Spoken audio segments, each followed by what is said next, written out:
Welcome back for another episode of the Better Decisions podcast. I am your host, David Siddons, and I am sitting here today with Danny Reynolds, who is the Associate Head of School for Palmer Trinity.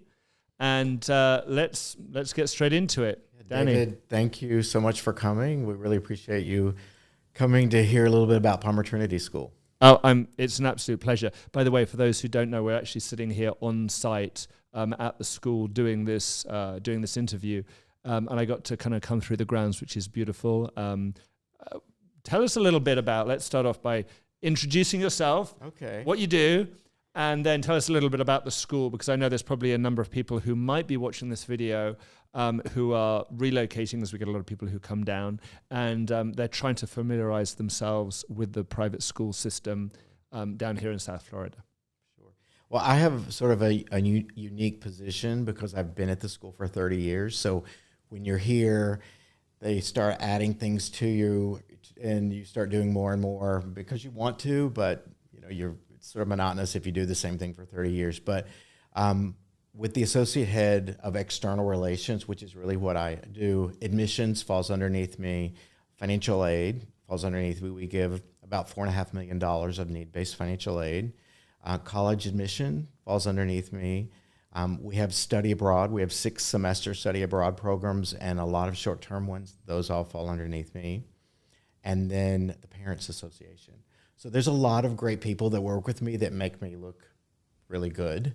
But I'm very busy. I'm very busy, but they really help me. But we're on 60 acres, so we have a huge campus. I think we have the largest campus south of St. Andrews in Boca Raton. So we have a lot of room. About 70% of it is green space, so it's a lot of space for kids, for 780 kids, years 6 through 12. So we have a middle school here, which of course is 6, 7, and 8, and they have their own principal, their own dean, their own clubs, sports, and activities.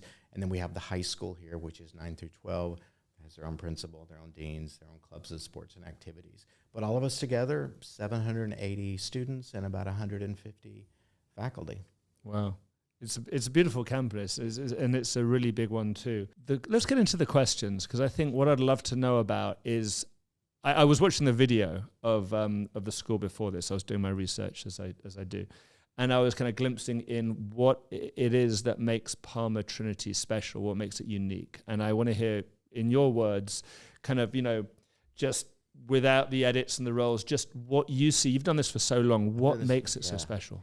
Well, I think there's a lot of things, but I think the smallness, the fact that the average class size is about 14 students and our teachers may teach only about 80 kids a day. So I think you can build those kind of relationships. And I think really the uniqueness about it is we're really an international school. We have 35 countries in our student body. About 75% of our kids are bilingual. About half of them speak 3 or more languages. So that makes us more of a global school, I think, than some of our schools here. And we travel. We have study abroad. We have about 30 travel opportunities for students.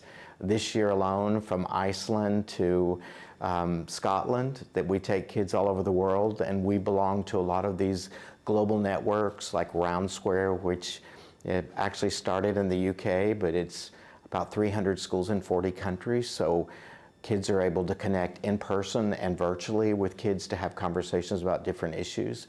That really makes us different. And having 6-semester study abroad in high school, that's sort of unheard of. There aren't many schools that do that.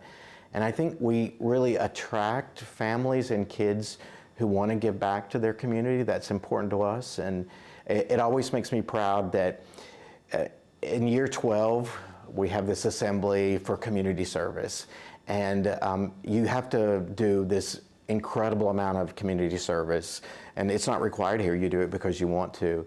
And I don't know how many thousands of hours it is over your time here, but you get this award. And when you have 75% of the year 12 stand up and they've received that award, it just sort of feels like you've really have a great group of kids that are going to go off and do amazing things in the world.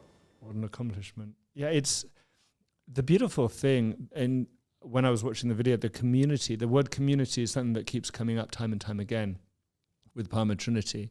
And when I think of the community and you look at Miami with all these diverse nationalities that we have, and you said it's 35 different countries? Just rattle off some. I mean, we're in Miami, so. Well, it's like you can name every country in South America, almost, from Brazil to Colombia and Venezuela, Mexico, and then we have Chinese kids here. We have kids from Australia, we have kids from Switzerland, we have kids from the UK, from Canada, you name it. And we tend to attract those families that here, and we have an ESOL program, an English as a Second Language program, English for speakers of other languages. And initially, I think when that was started, before I got here, it sort of started the internationalism of the school. So if your child didn't speak English very well, you could come, and our program was started by a professor at Stanford University, and we have faculty from Korea that come and study what we do because it's not a standalone program. It's less atypical. This doesn't sound like a typical and it school doesn't system. cost, which is part of the tuition. So you come, and if your child needs to learn English, then they learn English pretty quickly and they get mainstreamed into the regular program. So I think that really started it. And then just because so many families were here from other places and they felt comfortable, even if your child spoke English, this was a place that you felt like would be a home for you. Yeah, I think with so many, and it's really poignant that with so many families moving in from other cities and they're still coming in. I mean, we're now in October 2022 and 21, that was almost the entire staple diet of real estate sales for me and my team. We would get 4 or 5 calls a day. And then obviously it kind of had to normalize a little bit, slow down, life got back to post-COVID normality, or a new normal. And then we didn't have as much of that conversation. But the settling in of people coming in over the last couple of years, not everyone got to settle exactly where they wanted to be. Now there's some internal movement. But that dynamic of multilingual, multinational people coming into a new city and trying to find community was one of the things that really struck me from what you're saying and watching your school video. And hearing also behind the cameras, there's actually one of my team, her kids go to Palmer Trinity here. This is how this all started. So thank you, Chris. How it is a school that really is, it's 21st century. You're really dealing with the global citizens. Well, I think, too, being an Episcopal school, the Episcopal faith is very open and accepting. And so we have families of all different faiths and different types of families. Everyone really feels welcome here. And one of the things we do that makes families feel welcome is that we have a parent mentor program, which Denise Gallardo, who's our director of parent relations, runs. So every family gets a mentor family. And we try to pair that up. So if you're from Colombia or Brazil, then that family might be from there. So it's someone that will call you over the summer, let's go have a cocktail, or let's go have coffee. And then when school starts, let's do something at school. Because typically one of the parents is working, and the child is here at school, and you have one that if they don't know anybody, they're sort of stuck at home, and they're the ones that feel lonely, and they're the ones that say, I want to move back because I don't have any friends. So that program has really helped make people feel really a lot more comfortable and be part of the school because of that. I mean, a cocktail with friends. Hey, it's never a bad thing, is it? Let's face it. No, I think it's a fabulous system, fabulous school. Coming into, for people watching this, where are you going with this, David? I think one of the things we're seeing right now is the admissions process. And this is one of the questions that comes up time and time again, and we get calls on it saying, okay, I want to get my kid into the school. One of the challenges now is getting into the schools themselves. And we interviewed Debbie Lishner from St. Thomas, where my girls go to school, and we were talking about the attrition rates and that there isn't really a lot of people leaving. No. And we're now on the early admission moment. So early admissions. Okay, so I'm going to dumb this down to lowest denominator for someone who's British and doesn't know this process very well. Explain early admissions, so for those who don't know. Well, early decision for us, and it means that you look at all the schools. You have plenty of time. We had tours in the summer. You can start in the fall. You go to all the schools in Miami because there's so many wonderful schools, and you find out Palmer Trinity is my absolute first choice. That's where I want to go. So your child applies by November 1st, and we make the decision by December 1st, and we give you about a week to make a decision if you want to come or not. and then you're signed, sealed, and delivered. You withdraw your applications from other schools, and you come to Palmer Trinity. And that's, it's more of a college approach, because in my other life, I was at Georgetown University in Washington, D.C., so I've sort of pulled that from the college side. It's really helpful for us because the yield for early decision is pretty much 100%. So we know already, even before the holidays, this is how many we have in our class. And what we do with early admission, we're not really looking at numbers and spaces. We're looking at if that family is a fit, if that child is a fit. So we admit kids, and then when we have the second go round in January, we have to say, okay, we've had re-enrollment, we've already had early admission, do we even have spaces in some of those grades? So also with early admission, you can look a little bit on potential. If you're an alumnus or a sibling, that gives you a little bit of edge, but for regular admission, it really doesn't, because we may not even have any space in those grades. So you have to make a decision pretty quick. You have to start your research pretty early and visit all the schools and then make the decision, this is where I want my child to be. So early admission is really like, you've got to start with early admission. I mean, would you say from the people that apply, and I'm curious to know the numbers, because again, as families are coming in, what kind of numbers are you talking about? And is everyone running early admission now, or is this? No, I mean, there's a few. We started a long time ago. We started, I don't know, about a decade ago, we started the early decision process. But for year 6, for 6th grade, we'll have about a couple hundred applications. And last year we enrolled 78, and we won a class of 90. So for regular admission, we had about the same number of applications, but we only had room for 12. Wow. So, the yield is not as high, so you usually double that. Admissions is not a science that you think from trends how many are going to say yes to you, but you have bloated grades here and there. You can't help it. But yeah, it becomes almost 10-12% accept rate if you don't do early for us. So that's a tough part. So being so competitive, like if I was sitting in front of you and I'm a parent and I'm going to go, okay, I want to get my kids into Palmer, what is the advice you give to families right now when they're coming in? Because I know some families get very prepared. They start thinking, okay, what am I going to do here? How am I going to dress? What do you generally say to families and give them advice of like, okay, if you're going to try to get your children in, what do you say to them?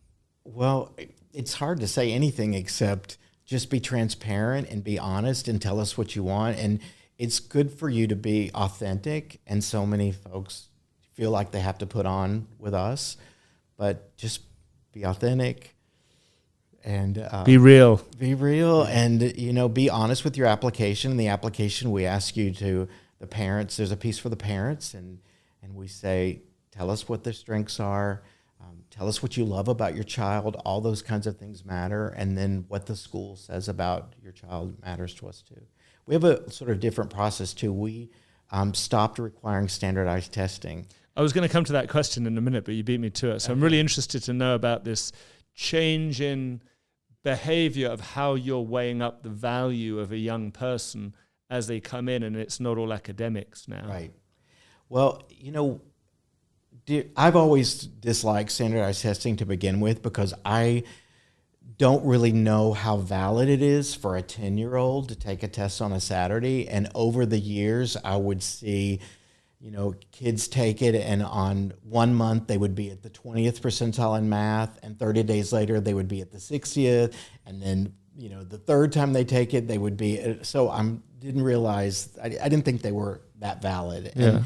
And this is a little bit controversial, but the data really shows that privilege and test scores are sort of together. So for us at Palmer Trinity, where we're trying to sort of cast the net wider a little bit, we didn't want that to be a barrier. And so COVID gave us the perfect out, because we were one of the first to say, okay, we don't want you gathering in groups just to take a test to come to school here. We can find another way to evaluate you. And then we didn't really trust the online type of testing, so we said no. So we thought, okay, we're gonna just not do it.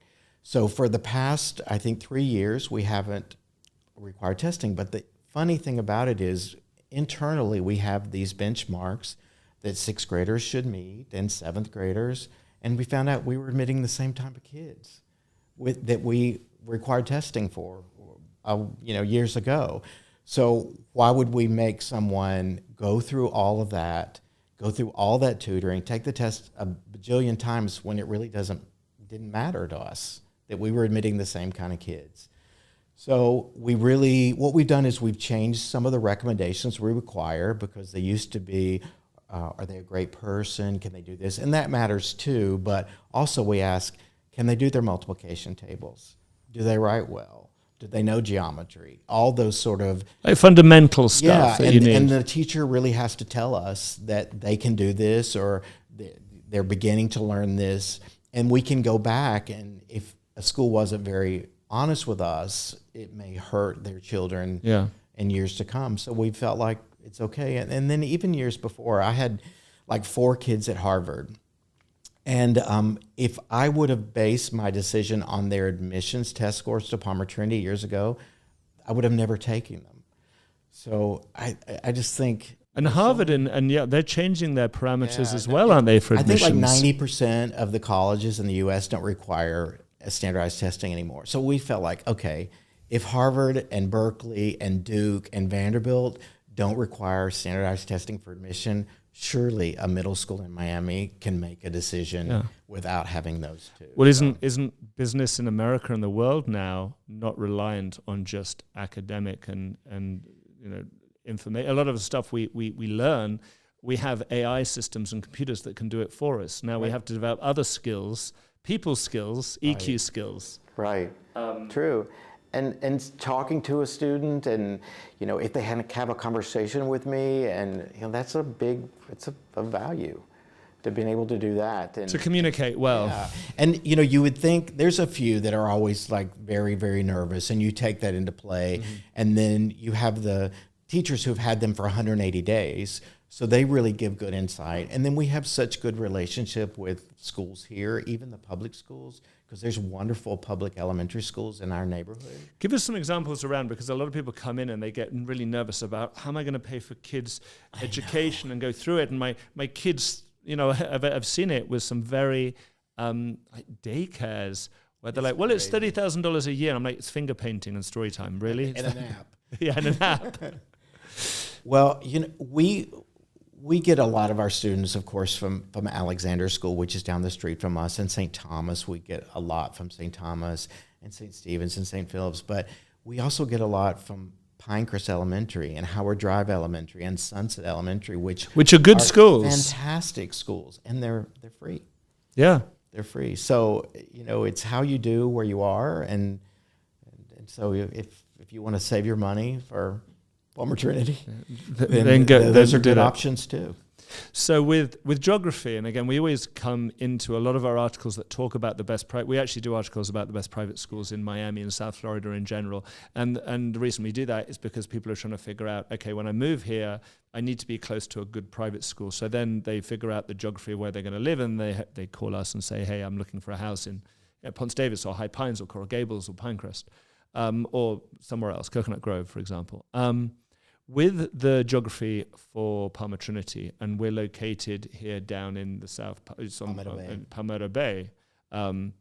Where are the kids coming from right now? How are they getting to school in the morning, and where are you finding your, They come all over, but, when you're old enough to drive, you drive to school. Mm-hmm. And then about 50% of our kids come on the bus. But I would say probably 90% of our kids live south of downtown, south of Brickell.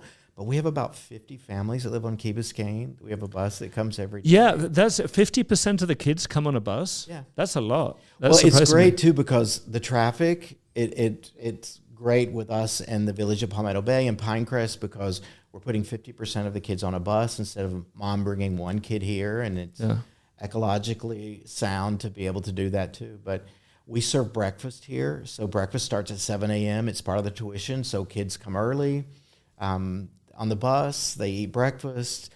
Teachers are available 30 minutes before school starts, and all the high school honor societies tutor kids in the morning. So it's about 80% of our kids eat breakfast here. So they're eating together a lot more, together as a group, as a community. I went to a very well-known private school in the UK, and I Eton was or a Harrow? I was a Which one? I was aboard at Bradfield College. Have you heard of Bradfield College? I haven't, but You know, Pangbourne, Bradfield, Charterhouse, Eton, Harrow, all the same I was group. at Latimer Okay. 2 weeks ago. Those schools, we built a great, and I always joke with my kids that they were like, Dad, you went to boarding school? How Dickensian was that? But the sense of community that you built from having your friends around and the experiences you had from being first thing in the morning, breakfast, lunch, in our case, dinner as well. But you would build these experiences, and it's kind of heartwarming to imagine that these kids are coming in and spending so much time together, interacting, learning together, evolving together, building the community together. And they're coming early in the morning rather than just like 9 to 3:30. Right. And it's really nice because there's really separation between middle school and high school, and they eat lunch at different times. But that's the one time that everyone's together. And it's just really sweet for me to see a year 11 and 12s tutoring math to a 6th grader or a 7th grader sitting around You see eating that? bacon That and helps. eggs in the morning. Yeah, that happens all the time here. That's great. I think that the interaction between the older kids and the younger kids and helping and guiding them and kind of mentoring. Yeah, parents get nervous about the socialization, but there really isn't any. Like an 8th grader can't go to the prom, or a 9th grader is not on a middle school team. But Yeah. and we have chapel, and they're separate. But there are times where we all come together as a school, and it's very nice when we have celebrations. That if you're in year 6 and a 12th grader wins an award or gets something, it's sort of aspirational for them to see those things happen. Yeah, role models. I mean, we all need them. And so with kids coming in from obviously all over the world, and then coming here, and then coming to school in the morning, coming from all different parts of, south of downtown, whether it's, as you said, Key Biscayne, the bus route, Key Biscayne, There's like Coconut Grove, 50 Coral bus Gables. routes. There's like the Gables and Pinecrest and Brickell and the Coconut Grove. They're all. We'll over add this to the podcast. I think if you watch this podcast and you read the article that goes with the podcast, maybe we can put the bus routes to give you an idea of where they I'll were. give you those. Yeah, because they go, and there's one bus in the morning. Well, I mean, not one bus, but one per of the route. Mm-hmm. But in the evening, there's one that leaves about 25 minutes after school is over. And then there's a late bus that leaves about 5:45, that if you play sport, or you need to stay for tutoring, or your friend is in play practice, or you want to watch a play, so you can go on the early bus or the late bus to go home. So you have time. And there's a lot of sports involved. I mean, here in South Florida, one thing I've noticed is families who come from New York particularly, and they say, "Oh my goodness, the amount of because the weather's fantastic outside, all 365. They come in, there's so much sports involved, there's so much after-school activities, and free-range kids is what we have here, which is one of the reasons why so many people moved in during COVID, to be able to have their kids outside running around, being able to exercise, being educated, and feeling like they're not being locked up in a concrete box. With the move of those people coming here, and it's phrase this correctly, but one thing I noticed with people calling me was saying there's a certain polarization that was happening within schools in California and New York, and there was an extreme orthodox behavior that they were experiencing, and they said, you know what, I want to move for tax reasons partially, but I feel my kids' education is suffering, either by virtue of what I think they were being taught or exposed to, and as they come down to South Florida, we've had nearly a couple of years of that now, of people moving in. Have you seen a shift in culture, of change in behavior down here with a lot of this migration, or is it's the same? I think it's about the same. We haven't seen, there's some families that are a little bit more demanding than maybe the Miamians that are a little bit low key, but not really a lot, because, you have this is how we do it here. And this is our mission, and these are our values. And if it's not something, then there are other schools that might be a better fit for you that way. So it hasn't been. We haven't had, because it was we don't have so many. And I think over the next few years, it might be different, but we just, when you have 20 kids that are from New York out of 780, it doesn't, it's not that much of a difference yet. Yeah, I mean, you're protecting the way that you teach and educate, Right. and the culture, that's protected. And when you come down, that's why they're moving in the first place. We don't want to change it. Yeah, the one thing we've heard is, why do you start so early? We start after Labor Day, and we're like, well, we get out earlier and we have all these holidays, but unfortunately, I'm sorry that, your kid goes to camp Yeah. and they don't get out until the 17th, but we start school. But they're pretty much okay with it. It's just sort of a switch on, you start a little bit earlier, but that's really the only thing that we've had. But there's a lot of money that's coming in, and There is. It's interesting that with us, we've had like record numbers for the annual fund and donations to the school, and the folks that have come are very philanthropic, and I don't think they feel like this is going to get me somewhere, or I'm going to get the number one college counselor, or the one that I want, or I'm going to get these teachers. But the ones that we've had have just been, before they even step foot on campus, they're contributing to the annual fund. They're being very supportive, and they're coming in to meet with teachers. So we've had a really good experience, and I think that may happen because of the global networks that we belong to. And we've had quite a few families come from Trinity in New York, and it's an Episcopal school, but we've traveled with Trinity. We have a relationship with them. We go to the Cheyenne River Reservation, the Lakota Reservation in South Dakota, so we've been with them. And then we are in relationships with Nightingale in New York, and Hackley and Trevor Day. So if they're moving, they say, the faculty, I don't want you to go, of course, but if you're moving, we know those students. We've done things with those families.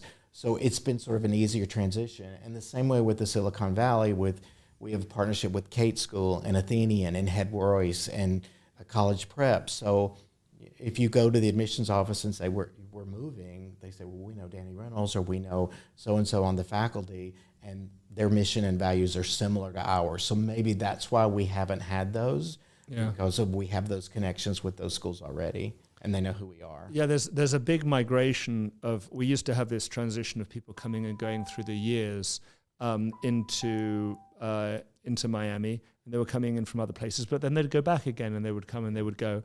And we're seeing like major business now move here with tech and obviously with finance, and there's a lot of discussions about the financial groups and the hedge funds who have moved in. And some families say, I'm a little concerned that I cannot afford to give my kid 3 tutors, and I'm competing against these guys from these other cities who have much deeper pockets than me. And I know some families, honestly, they do worry about, are they going to be able to get their kids into school? Are they going to be able to compete with that? What would you say to those guys? You know what? I think with our Miami families, they worry that these families from New York are going to take their spaces here.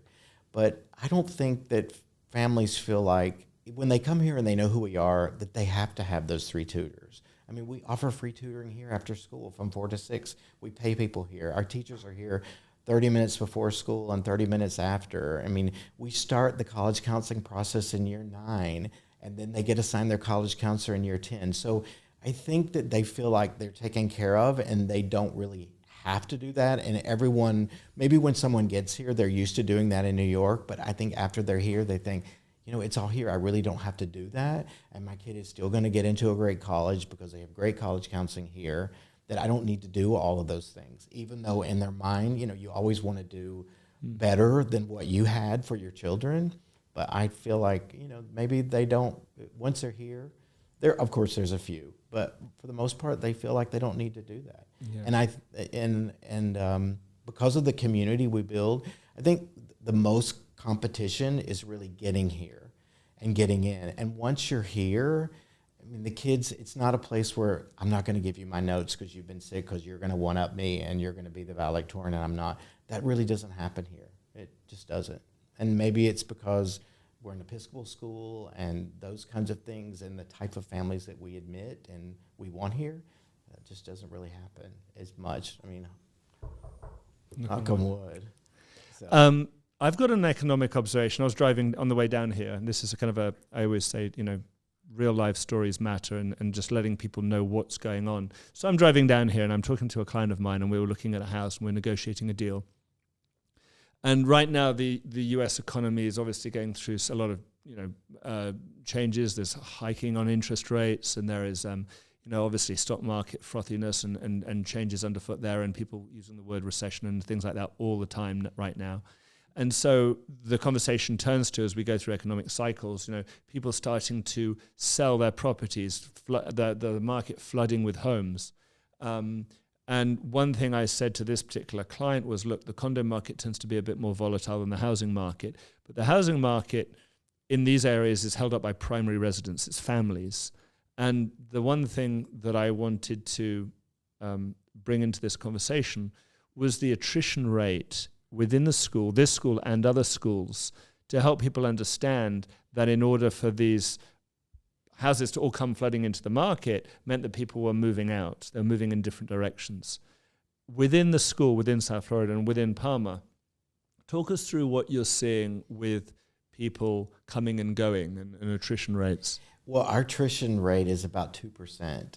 And, that we count that opening day to opening day.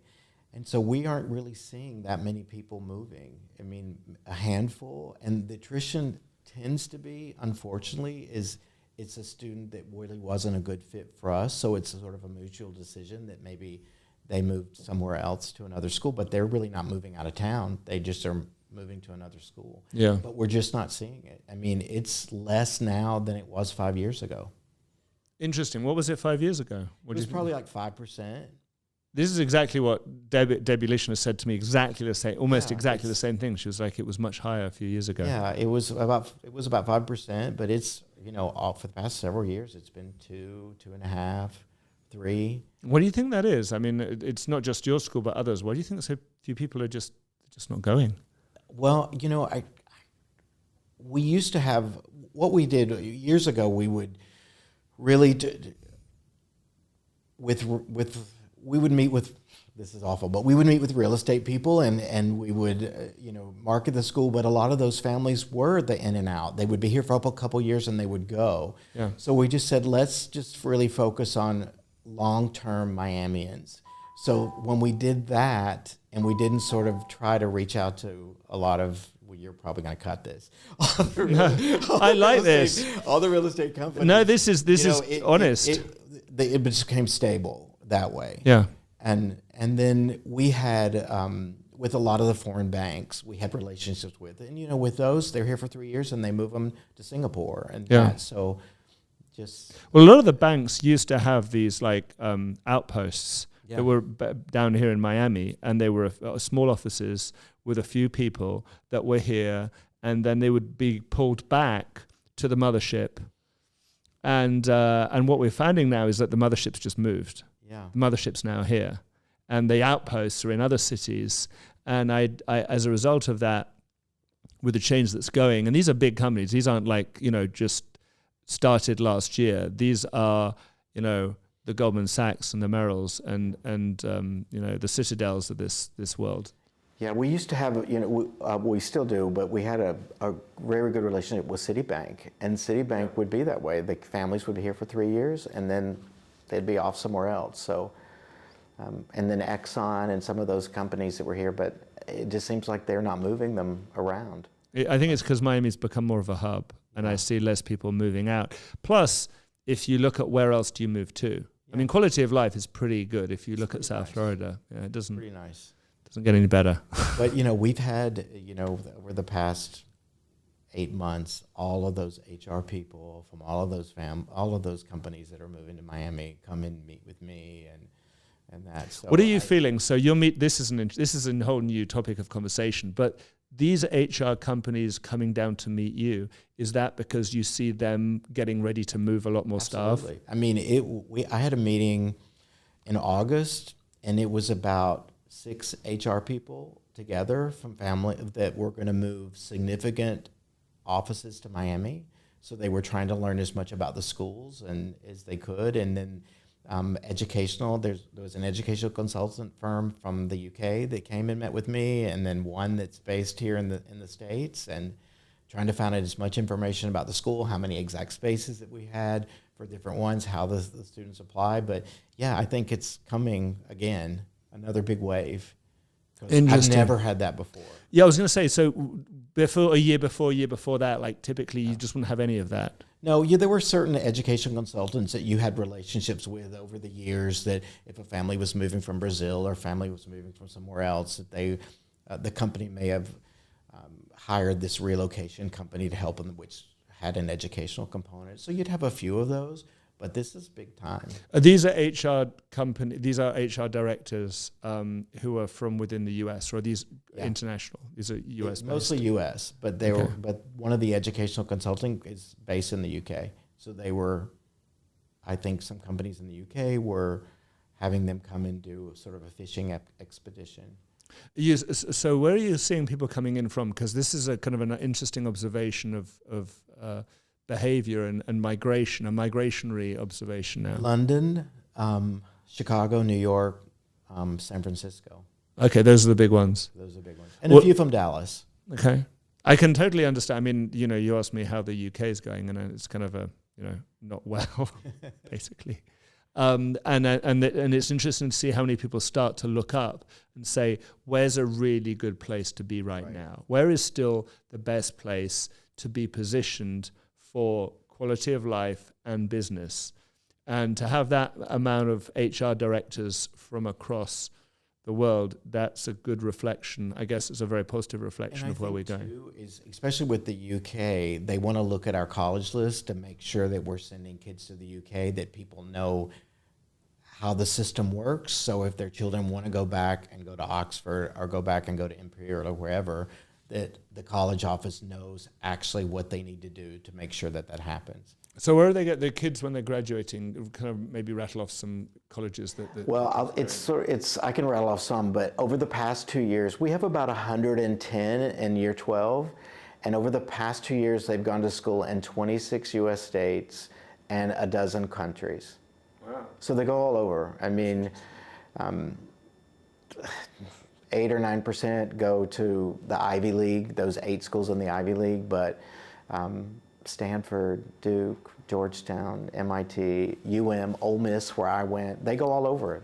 I think with us, we really try to find the best fit for them. We're not so concerned about the name, although some parents are. And if you move here from other places, especially from Europe, you only know the names of like 4 U.S. colleges, and they both have all 3 have 3% accept rates. Yeah. So you really start working with them and say there are 4,000 colleges in the U.S. and let's find the best fit. And sometimes my colleagues will say when a student chooses the University of British Columbia over Yale, it's because that was a better fit for them, and I'm happy for them to do that, to go there. But yeah, they go all over the world, and then because we have the study abroad programs, we have one in Sydney. We have kids that have been there for a semester and they think, I want to go back. I want to go to University. It's an awesome place. I used to live in Melbourne, and I've been to Sydney a lot. It's an awesome place to. Yeah, we've had kids that have gone to school at University of Melbourne, which is pretty hard to get into, but those universities are very transparent. They tell us this is exactly what we want, and there's no you have to be a really good person and do 1 million hours of community service and be involved in 10 clubs. Most overseas universities don't care about that. They want to know why you would be good at studying engineering, why you would be good at studying math, and what kind of things have you done to sort of make yourself look good that way. But I just submitted an application with one of my kids to Cambridge, and writing that reference letter about how they would be good at studying engineering when we have one engineering class here. So you have to talk about math, you have to talk about physics and all that, but it's so different than writing a rec for.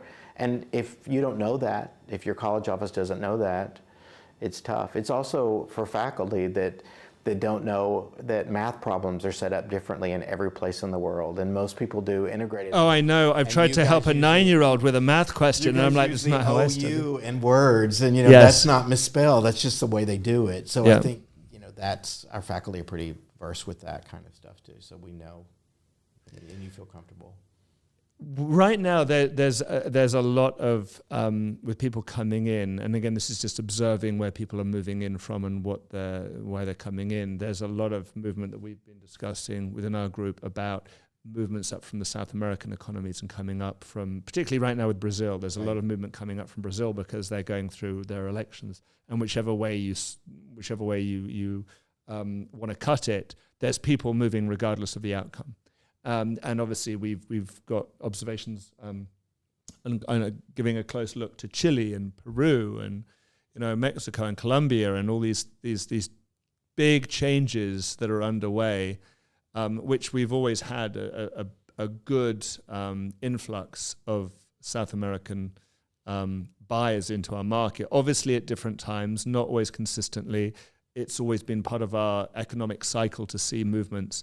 Are we undergoing another movement now? Are you seeing it? Yeah, well, we've had phone calls, of course, from Brazil, because whichever way at the end of the month the election falls, we're going to get people that are going to move. And some of them already have homes here, and some of them are going to just relocate. And we've had in the past that the partner that's working may be in going back and forth and coming home on the weekends, but the mom or the dad, whoever's here with the kids, they have their apartment on Brickell or they have a house in Palmetto Bay, and they're here permanently. Because, we've always had that kind of stuff. And even when, there were problems with kidnapping and things like that, we would have the mom that would live here with the kids, and the dad would be going back and forth with that. But yeah, Brazil has been the one where we've heard, and then a couple of years ago it was Mexico. Yeah, because of that election. And then, but it goes like this. And then if your child is not in an American system or a British system, then they can come to us and learn to speak English here. So I'm just wondering if there's anything else that we haven't covered that kind of you want to bring into the fray of the conversation about school generally, because I think a lot of people will be watching this and they're not just watching it for educational optometry. Right. You're an authority in this area. You've done this for 30 years, so you've breathed it and eaten it and slept it for 30 years. Well, I just think we're lucky in Miami that there's so many wonderful schools, and you're going to find the place for your child. And you just need to start early. You need to start early with the process. If you think you're going to move, come find the school, and then look for the house. Yeah, well, I was going to say, what's your process step? It's an interesting way to look at it. So let's say, okay, I have no idea what I'm doing. I have no idea which way I'm going to go, but I do know I think I'm going to move to Miami. Yeah. That person who's going to start looking, they've got kids who are at that age. The bit of advice to them is the first step is what? The first step is, make a call or go on the website, look and see how things look, what grade levels. I mean, we'll get calls all the time I need a space for a second grader. Well, we don't have second grade. We start in 6th. So start doing your research and then come and visit. Come talk to us. And there's so many wonderful schools, but we all have our own different personality. So you have to find out if that personality fits you. If you can't find that perfect elementary school that's private and you're used to that, there's wonderful public elementary schools. Don't be nervous about those kinds of things.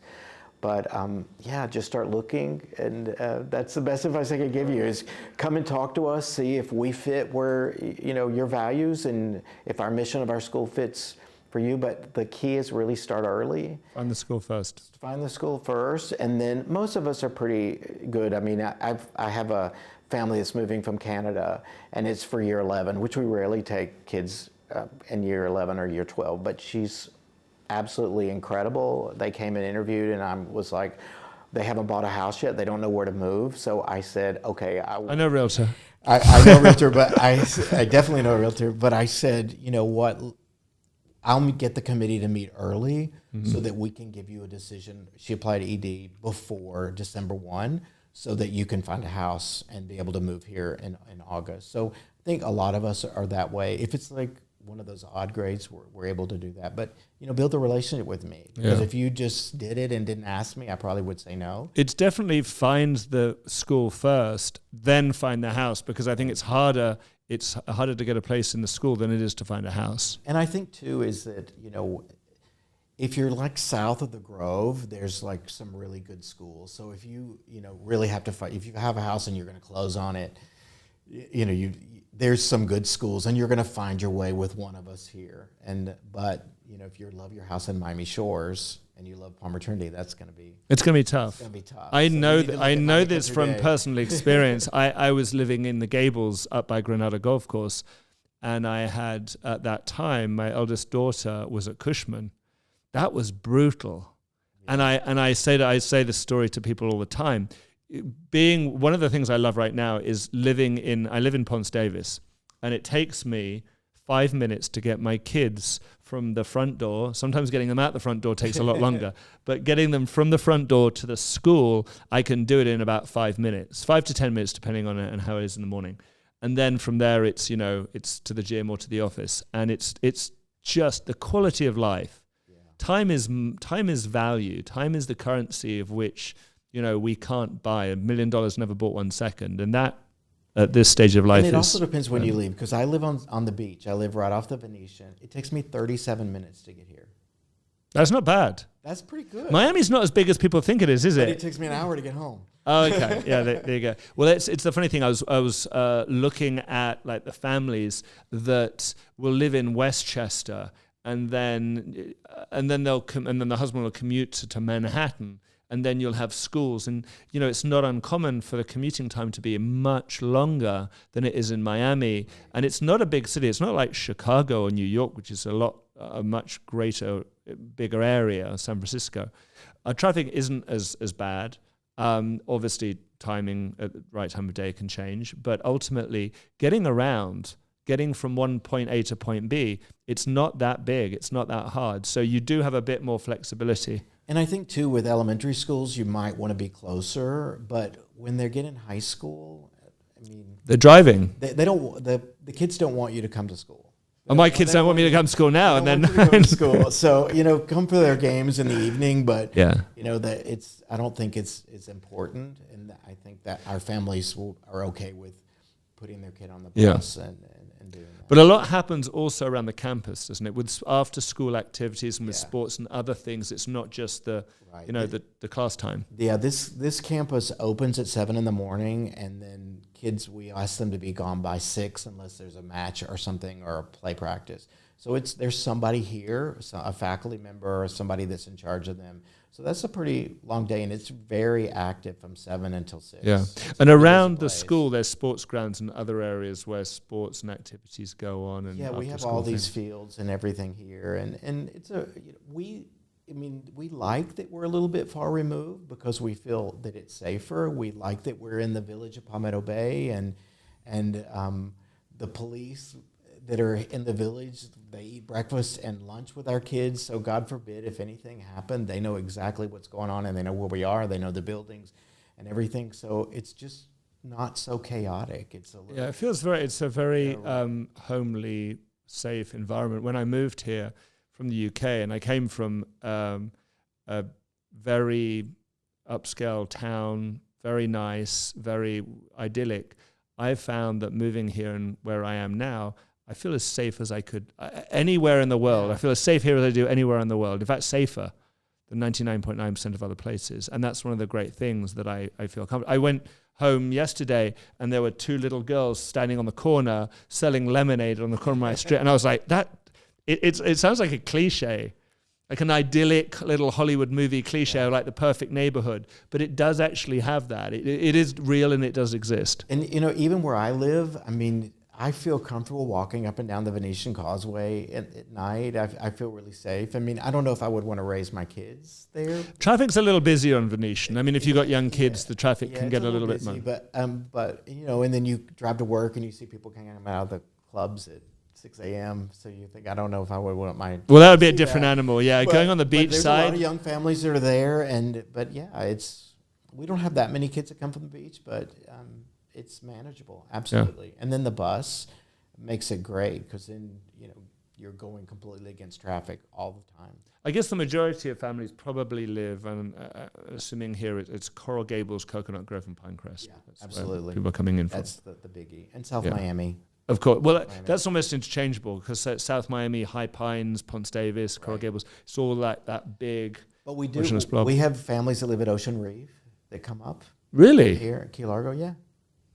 about the same distance from Key Biscayne. It's a fabulous place to live, by the way. I love Yeah. Ocean Reef. It's really nice. Yeah, so we have families that live there that come up to school every day. Okay, good. Well, look, Danny, this is fantastic. I could talk to you all day long about thank this. you so much. This is It's superb. nice talking to you too.